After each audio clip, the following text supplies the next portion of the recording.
8,000 trophies.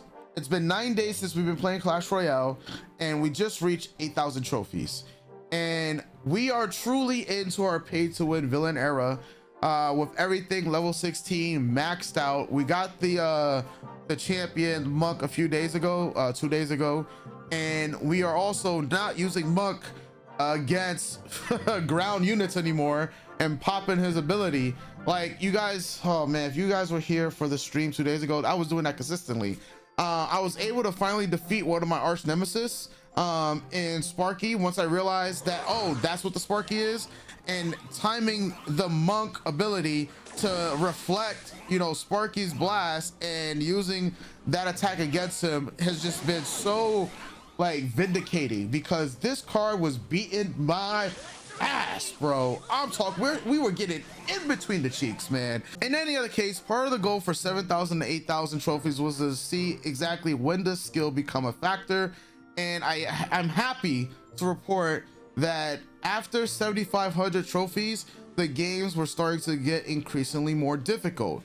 Now, there was a lot of games that were still highly lopsided, you know, just because we were over leveled regardless. But of the games between 7,000 and 8,000 trophies, we did lose about 3 times. And those games we were thoroughly outplayed because these people were just on, you know, they were on much higher level. They know the card knowledge. They were punishing me for my pushes, my lack of defense, and obviously my lack of offense as well.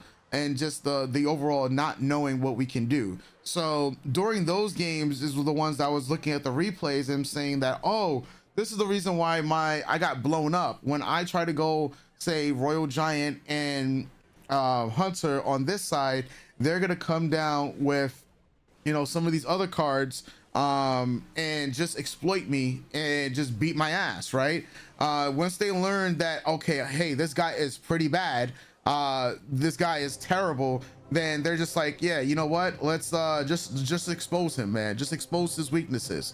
And that's what they did. You know, it wasn't so much beating me, the player, or should I say, it wasn't so much beating the deck, it was beating me, the player.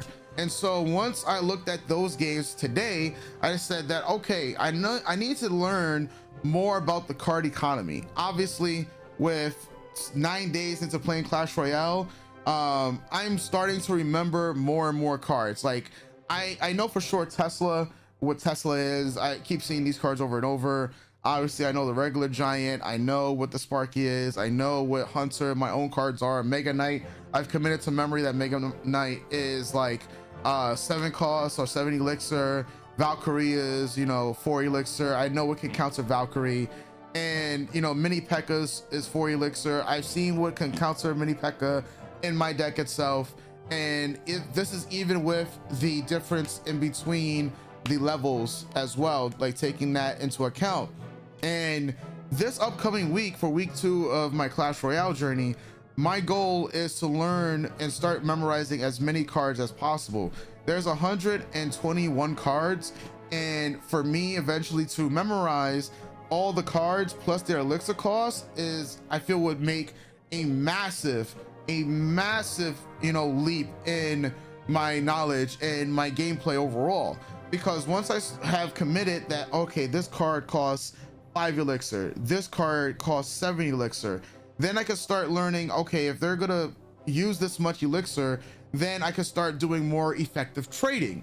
In other card games, it's always all about effective trading. You know, Hearthstone was especially a game that was for that.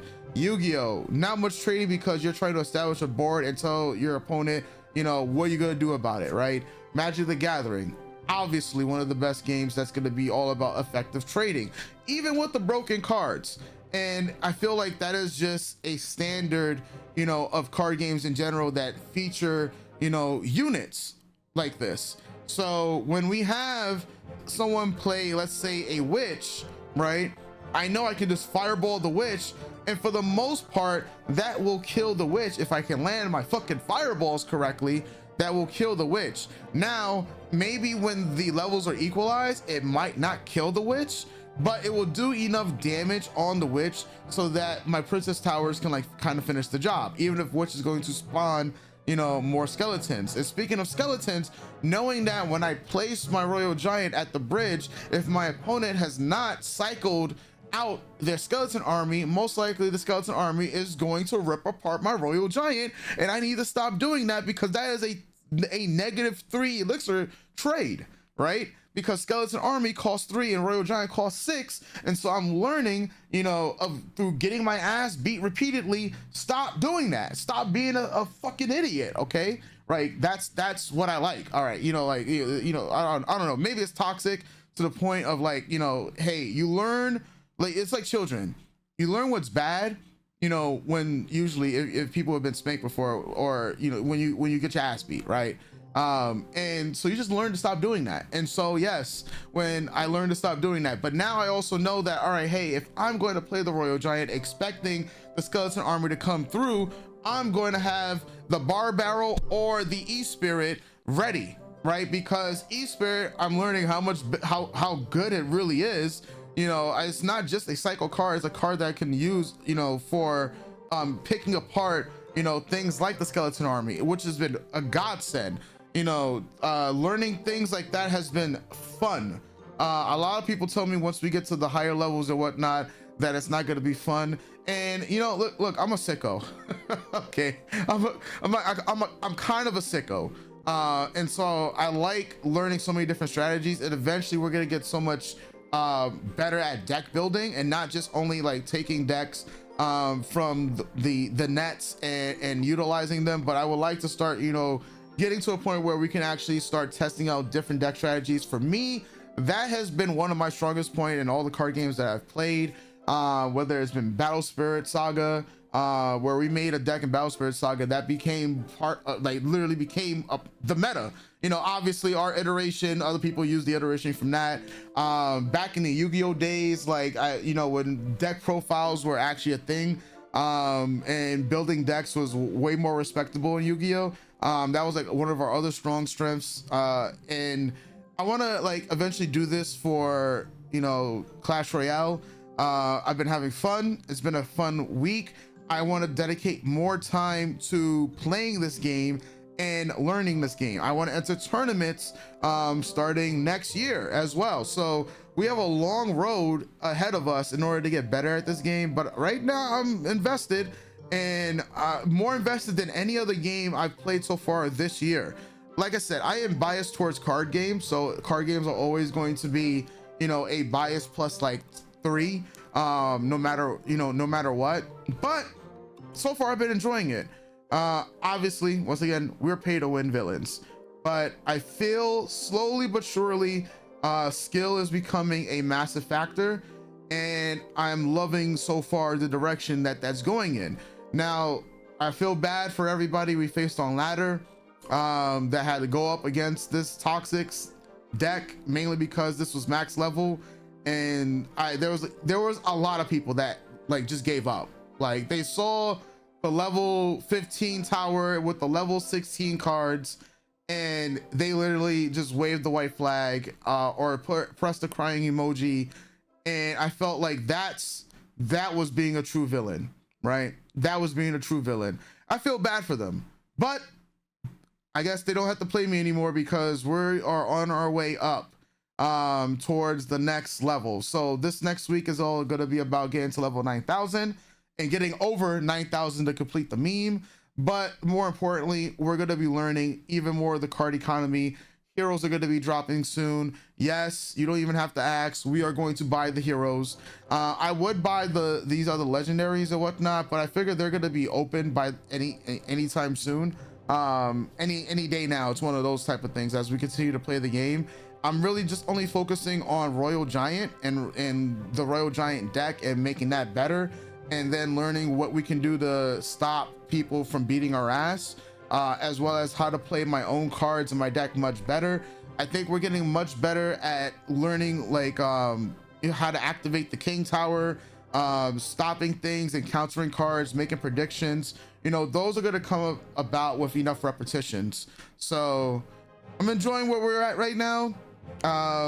If anybody has any tips or more reasons for why I suck and telling me why I suck, let me know in the comment section down below. So with all that said, I just wanted to show you guys a game from when we actually reached 8,000 trophies. Obviously it's not the best gameplay in the world because we're still a fish out here, still new, but I hope for the continuation of this journey to get better and better. So I'll catch you guys in the next video coming soon. 8,000 trophy game right here.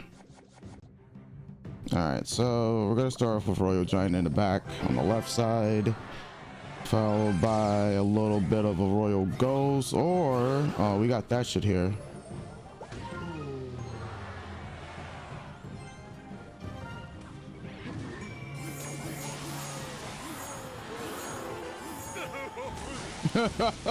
Oh my god.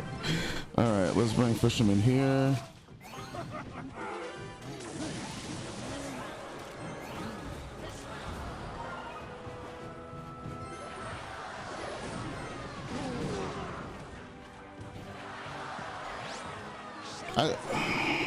Nice.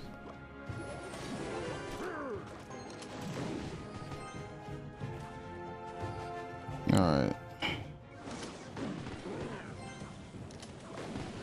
Play that over there. Natural Spirit here. Ah, nice. Bar barrel's not in order.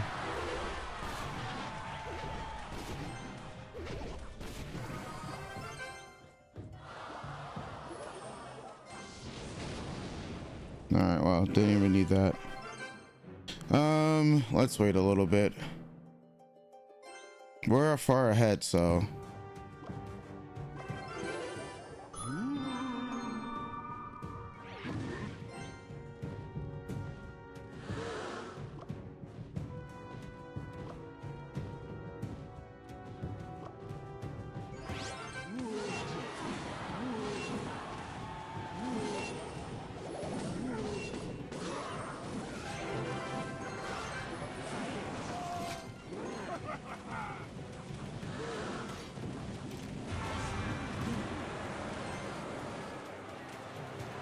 Fisherman that dude.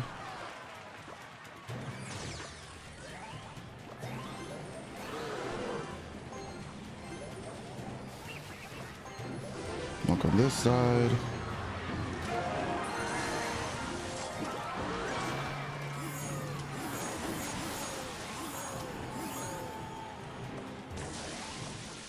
Okay, here. Here. Royal Giant in the pocket.